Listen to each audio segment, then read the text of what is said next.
আসসালামু আলাইকুম সম্মানিত দর্শক। আমেরিকা ইরান যুদ্ধে আমেরিকা অবশেষে তাদের পরাজয়টা মেনে নিল।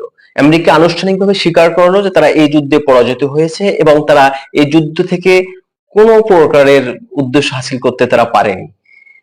আমেরিকার যিনি পররাষ্ট্রমন্ত্রী আছেন, উনি গতকালকে প্রেস ব্রিফিং করে ঘোষণা করলেন যে আমেরিকা ইরান যুদ্ধের এখানেই সমাপ্তি। যদিও কোনো চুক্তি বা কোনো লিখিত দলিল এটা হয়নি, কিন্তু তারপর উনি ঘোষণা দিলেন যে এই এই যুদ্ধ থেকে আমেরিকা উঠে গেল, আমেরিকার এই ইরানের সাথে যুদ্ধটা কন্টিনিউ করবেন না। হ্যাঁ, এখানে একটা ঘোষণা। কিন্তু এখন দেখুন, আমেরিকা এবং ইরান যুদ্ধ তো শেষ হয়ে গেছে, কিন্তু এই যুদ্ধে যে 42 বা 43 দিনের যে যুদ্ধ, এই যুদ্ধতে যেই ঘটনাগুলো ঘটেছে, যেই ইনসিডেন্ট গুলো ঘটেছে, আপনি এইটা তো মানে অস্বীকার করা যাবে না। এখন আসুন, এই 42 দিন বা 43 দিনের যুদ্ধের যেই ঘটনা প্রবাহ, এই ঘটনা প্রবাহের পর আমেরিকা যখন যুদ্ধ থেকে চলে যায়, তখন আমাদেরকে এটা অবশ্যই একটা বড় ইম্পর্টেন্ট একটা মেসেজ জাতির জন্য না, শুধু সারা পৃথিবীর মানুষের জন্য থাকে, প্রত্যেকটা দেশের জন্য থাকে, যে নেক্সট স্টেপ কি। এখন আমরা যদি প্রিভিয়াস এবং নেক্সট এই দুইটা সিচুয়েশন নিয়ে আলোচনা করি, দেখুন এই যুদ্ধে আমেরিকার যেটা সবচেয়ে দুটো দিক তো, আমেরিকার পাওয়া এবং হারানো। আমরা পাওয়াটা না হয় একটু পরে আলোচনা করি, আমি আমেরিকার হারানোটা দিয়ে দেখে বলি। আমেরিকা পৃথিবীতে একমাত্র দেশ এই মুহূর্তে যারা অনেক প্রভাব প্রতিপত্তি থাকা সত্ত্বেও, অতীতে বন্ধুত্বের একটা ঐতিহ্য ইতিহাস থাকলেও বর্তমানে একেবারে বন্ধুহীন একটা রাষ্ট্র। আমেরিকা যখনই বিশ্বের যুদ্ধ যুদ্ধ করতে গেছে বা অথবা কোথাও কোনো যুদ্ধ শুরু করেছে, আমি একটু বলে রাখি যে আমেরিকা কখনোই জাতিসংঘের অনুমোদন নিয়ে বা বা তার অন্যান্য মিত্রদের সাথে আলোচনা করে কখনো কোনো যুদ্ধ করেনি। আমেরিকার মনে হয়েছে তাই তারা যুদ্ধ করেছে। কিন্তু একসময় দেখা গেছে জাতিসংঘ এই যুদ্ধটাকে বৈধতা দিয়েছে, ন্যাটো জয়েন করেছে, যুক্তরাজ্য একেবারে পা চাটা গোলামের মতো তাদের পিছনে লেগে রয়েছে, ইসরায়েল তো আমেরিকার যারা সন্তান, তারা তো প্রত্যেকটা মুহূর্তে আমেরিকাকে সাপোর্ট দিয়ে যাচ্ছে। এই যে পরিস্থিতিগুলো তৈরি হতো অটোমেটিকলি, সেই ঘটনাটা তারা পুনরাবৃত্তি কিন্তু এই যুদ্ধে করাতে পারেনি। এই যুদ্ধ যেই ঘটনাগুলো তাদের অতীত যুদ্ধগুলাই অটোমেটিক ঘটে গেছে, বরঞ্চ অনেক ক্ষেত্রে প্রতিযোগিতা হয়ে গেছে যে কে কে আমেরিকার সাথে আগে জয়েন করতে পারবে, আমেরিকার আনুকূল্য নিতে পারবে। সেই একই আমেরিকা এইবারের যুদ্ধে যখন তারা সামনে অগ্রসর হলো বা ইরানের সাথে তথাকথিত যে যে যুদ্ধটা শুরু করলো, তখন কিন্তু সবাইকে ডাকলো, সবাইকে অনুরোধ করলো, চাপ প্রয়োগ করলো, বা প্রলোভন দেখালো, কেউ রাজি হলো না। বরঞ্চ আমেরিকার আজীবনের পাঁচাটা বন্ধু যুক্তরাজ্য, France, Germany, Italy, Spain, Australia, এই রাষ্ট্রগুলা শুধু আমেরিকার আহ্বানে সাড়া দেয়নি তাই না, বরঞ্চ এই রাষ্ট্রগুলা এই যুদ্ধের বিরোধিতা করেছে। স্পেন তাদের আকাশপথ এবং তাদের ভিতরে যে সামরিক ঘাঁটি ছিল সেগুলো যুদ্ধ মানে ইরানের বিরুদ্ধে বা এই যুদ্ধে ব্যবহারের সম্মতি দেয়নি। ইতালি তাদের আকাশপথ ব্যবহারের সম্মতি দেয়নি। ফ্রান্স, জার্মানি, প্রত্যেকটা রাষ্ট্র, হ্যাঁ, এমনকি অস্ট্রিয়ার মতো একটা ছোট দেশ, তারাও আমেরিকার যে অনুরোধ, এটাতে আমেরিকার অনুরোধ বলা চলে না, ডোনাল্ড ট্রাম্পের যে অনুরোধ, তারা প্রত্যাখ্যান করেছে। এখন এই যুদ্ধের পর আমেরিকা ঘোষণা দিয়ে তারা চলে গেল। মূলত যুদ্ধটার সূত্রপাত বা যুদ্ধটার যে আপনার স্টার্টিং পয়েন্ট, সেটা কিন্তু ছিল ইসরায়েল। এখন আমেরিকা এবং ইসরায়েলের ভবিষ্যৎ সম্পর্ক কোন দিকে গড়াবে, এটা এখন আসলে বলা যাচ্ছে না। এটা নিয়ে আপনাকে আরো কিছুদিন ওয়েট করতে হবে, কেননা আপনার ডোনাল্ড ট্রাম্প তো সিক, উনি মেন্টালি সিক একটা মানুষ, উনি কখন কি করে বা না করে বলা যাবে না। কিন্তু এই ইসরায়েলের জন্য আপনার আমেরিকার ইরানের বিরুদ্ধে যুদ্ধ করতে গিয়ে বিলিয়ন বিলিয়ন ডলার অপচয় হলো। তো আমেরিকার যুদ্ধ থেকে আপনারা উঠে গেল, ইসরায়েল এই ধরনের কোনো ঘোষণা এখনো দেয়নি। অতএব ইসরায়েল আমেরিকার সম্পর্কটা কি হবে এবং ইরান ইসরায়েল যুদ্ধের কি হবে, এটার জন্য আপনাকে আরো ওয়েট করতে হবে। এরপর ধরেন এই এই যে যুদ্ধে ইরানের দিকে আপনি তাকান, যে ইরান এই যুদ্ধ থেকে কি পেলো, কি হারালো। ইরান এই যুদ্ধে একটা স্পষ্টত একটা জিনিস, যে ইরান যে হাজার বছরের যে তাদের লড়াই করার ইতিহাস, ইরানের যে পারস্যের যে সংগ্রামী ইতিহাস, এটা ইরান এইবার আরেকবার বুক চেতিয়ে যে লড়াই করে দেখিয়ে দিল। আমেরিকার বিরুদ্ধে ইরাক, আফগানিস্তান অনেক দেশ যুদ্ধ করেছে, কিন্তু কোন সব যুদ্ধেই শুরুতে মানুষ ধরে নিয়েছিল রাশিয়া এবং চীন এই দেশগুলোকে সাপোর্ট করবে, কিন্তু শেষ পর্যন্ত সাপোর্ট করেনি। কেন করেনি? কারণ এই দেশগুলি সাপোর্ট করার জন্য যে স্ট্যান্ড তৈরি করা দরকার, সেই স্ট্যান্ড কোনো দেশ তৈরি করতে পারেনি। কিন্তু এবার ইরান কিন্তু সেই স্ট্যান্ডটা তৈরি করেছে এবং ইরানকে কিন্তু সেই চীন এবং রাশিয়া সাপোর্টটা করে গেছে। এরপর আসেন মানে ইরানের যে জাতীয়তাবাদ বা ইরানের যে জাতিগত একটা ঐক্য, এই যুদ্ধে কিন্তু সেটা প্রমাণ হয়ে গেছে। আমরা সারা পৃথিবীতে দেখে দেখে থাকি, যখন দেশে একটা অরাজকতার পরিবেশ তৈরি হয় বা বহির্বিশ্বের সাথে রেজিম চেঞ্জের একটা সিস্টেম ক্রিয়েট করে, তখন জাতিগুলো না অনেকগুলো ভাগে বিভক্ত হয়ে যায়। কিন্তু এই ক্ষেত্রে আমরা দেখেছি ইরানের ক্ষেত্রে সম্পূর্ণ বিপরীত। ইরান কিন্তু এই যুদ্ধের সময় মানে আপনার হিজাবি, নন হিজাবি, এমনকি ইহুদি, শিয়া, সুন্নি, আপনার যতগুলা আপনার মানে আপনার উপযোজক আছে বা যতগুলা উপজাতি আছে, যতগুলো ধর্ম আছে, সবাই কিন্তু একটা নির্দিষ্ট বিন্দুতে আপনার একত্রিত হয়েছে যে আমাদের এই লড়াইটা চালিয়ে যেতে হবে, আমাদের আমেরিকার বিরুদ্ধে রুখে দাঁড়াতে হবে। এই জিনিসটা কিন্তু টোটাল ইরানের জনগণ দেখিয়েছে, সে জাত, ধর্ম, বর্ণ, আপনার লিঙ্গ বৈষম্য সবকিছুর ঊর্ধ্বে গিয়ে। এটা হচ্ছে ইরানের সবচেয়ে একটা বড় একটা পাওনা। এছাড়া ইরান, তো আমরা যে গত দুই দশক পর্যন্ত যে ইরানের রেজিম চেঞ্জ করার জন্য আমেরিকা যতগুলা টোপ ইউজ করছে, যতগুলা লজিক ইউজ করছে, যতগুলা আপনার ট্র্যাপ ইউজ করছে, প্রত্যেকটা ট্র্যাপের সময় কিন্তু ইরানের ভিতরে বিশাল বিশাল আন্দোলন গড়ে তুলছে, ব্যাপক মানে ম্যাসিভ মানে রাজনৈতিক প্রভাব করছে।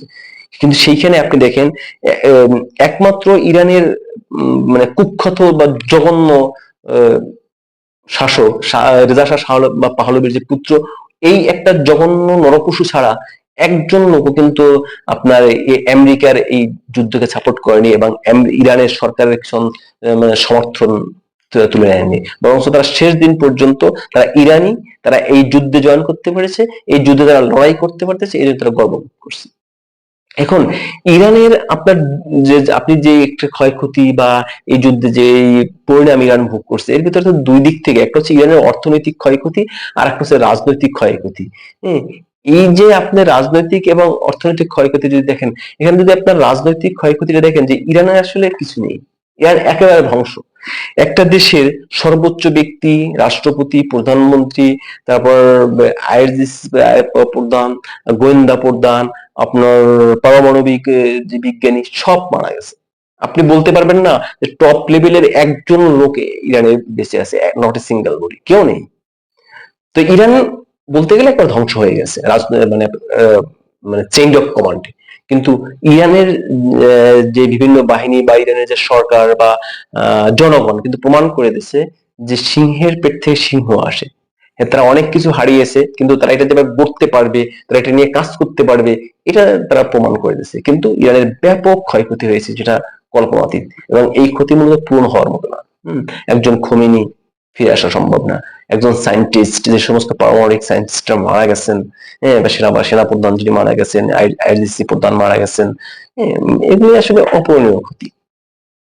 এর বাইরে আপনার তবে একটা কথা হচ্ছে যে ইরানের মানে সম্ভাবনা, একটা ব্যাপক একটা সম্ভাবনা তৈরি হয়েছে যে ইরান সামনের দিকে যে ফিরে আসবে, কাম ব্যাক করবে, বা ইরানের এখন যে একটা নৈরাজ্যকর পরিস্থিতি আছে এটা গুছিয়ে ওঠা, এটা হচ্ছে ইরানের এখন সবচেয়ে বড় চ্যালেঞ্জ এবং ইরানকে এটা করতে হবে। এর বাহিরে ইরানের ভবিষ্যৎ অর্থনীতি, যদিও ইরান ব্যাপক পরিমাণ ক্ষয়ক্ষতির সম্মুখীন হয়েছে, তারপরে ইরানের ভবিষ্যৎ অর্থনীতির একটা পথ উন্মুক্ত হবে, এটা নিশ্চিত।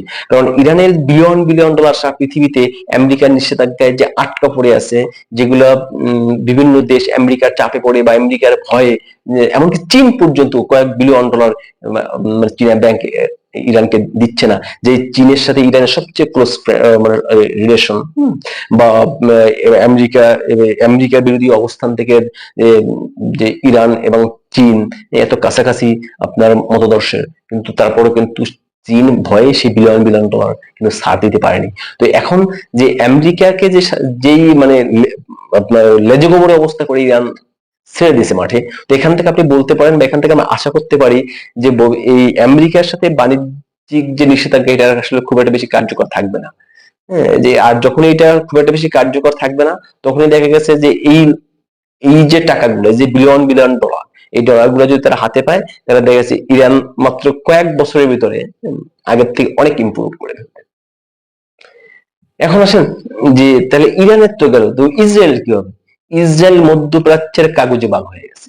ইসরায়েলের যে হুমকি ধামকি সব করেঙ্গা, ইসরায়েলকে আর এটা হবে না। আর আমার মনে হয় না, আমার অ্যানালাইসিস বলে না যে ইসরায়েলের ডাকে আমেরিকা আপনার কাছাকাছি সময়ের মধ্যে আর কোনো যুদ্ধে জড়াবে।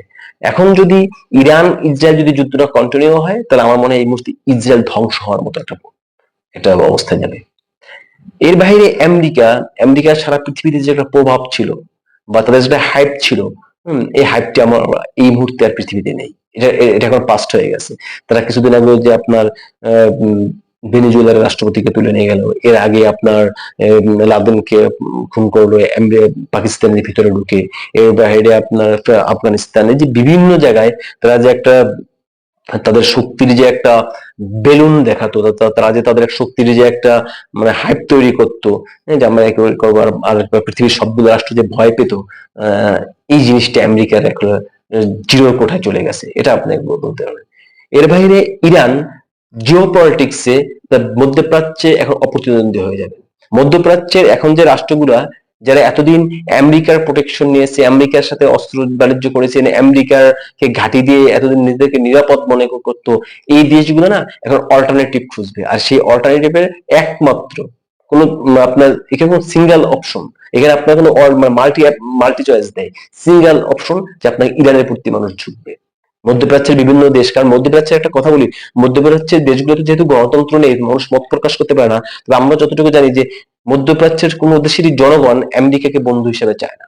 কিন্তু আপনার যে শাহ সুলতান বাদশাহ এই যে পরিবারগুলা, এই পরিবারগুলা আপনার আমেরিকার পাচাটা গোলামি করে শুধু ক্ষমতা টিকে রাখার জন্য। এর বাহিরে আপনার চীন এবং রাশিয়া, এই দুটা দেশ সবচেয়ে বেশি লাভবান এই যুদ্ধে। কারণ চীন কি করেছে বা রাশিয়া কি করেছে না করেছে, এগুলো আনুষ্ঠানিক কোনো দলিলপত্র বা ডকুমেন্ট নেই, কিন্তু পৃথিবীর প্রত্যেকটা মানুষ এটা বিশ্বাস করে যে এই যুদ্ধে চীন এবং রাশিয়ার সহায়তায় ইরান লড়াই করে গেছে, এবং ইরান শেষ দিন পর্যন্ত বলে গেছে যে আমরা এই যুদ্ধটা কন্টিনিউ করতে চাই, আমরা আমেরিকাকে নট এ সিঙ্গেল কোনো চান্স দিতে আসছি না। চীনের রাজনৈতিক মানে এটা তো রাজনৈতিক দিক বললাম, এর বাইরে চীনের অস্ত্র, চীনের যে অস্ত্র বাণিজ্যটা আপনার ধেই ধেই করে দেখুন বেড়ে যাবে। চীন এর আগে আপনাদের মনে থাকার কথা, ভারত পাকিস্তান যুদ্ধের সময় যে ভারতের যে মানে অহংকার বা ভারতের যে সমরাস্ত্রের যে নেতৃত্বে ছিল যে রাফায়েল, এই রাফায়েল কিন্তু চীনের অস্ত্র মানে মানে চীনের যে রাডার সিস্টেম বা চীনের যে আকাশ প্রতিরক্ষা ব্যবস্থা, এটা দিয়ে কিন্তু পাকিস্তান আপনার ভারতের 4টা না 5টা রাফায়েল ধ্বংস করে দিয়েছিল। তো তখন থেকে মানুষের একটা আগ্রহ হয়ে গেছে যে চীনের আকাশ প্রতিরক্ষা ব্যবস্থা নিয়ে ব্যাপক একটা সুনাম ছিল। তো সেই চীনের কিন্তু এই অস্ত্র বাজারটা কিন্তু ইরানের মাধ্যমে সারা পৃথিবী বেশি ধেয়ে ধেয়ে করে বেড়ে গেল।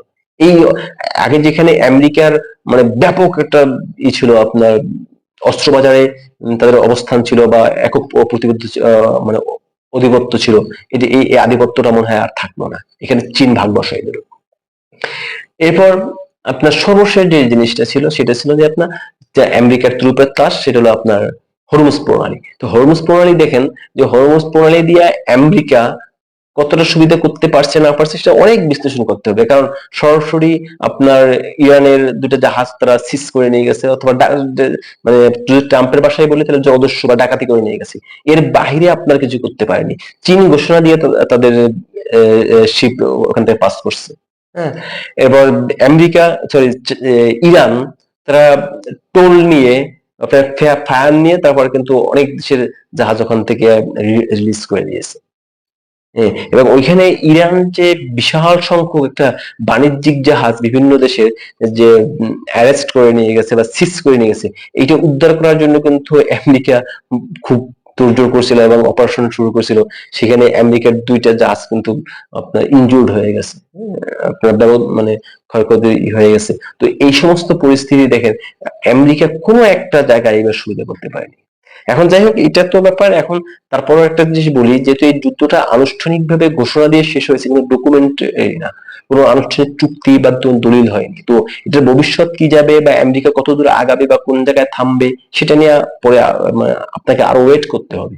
তবে ইরান সবকিছু ধ্বংস হওয়ার পরও ইরান জয়ী হয়ে গেল। কারণ ইরানের মানে একটা দেশের এইভাবে সব মানে আপনার ডিপার্টমেন্ট অফ হেড আপনি যুদ্ধে মারা যাওয়ার পর কোনো পৃথিবীতে কেউ যুদ্ধ চালিয়ে গেছে, যুদ্ধ কন্টিনিউ করে গেছে এরকম রেকর্ড নাই, যেটা ইরান এবার করলো।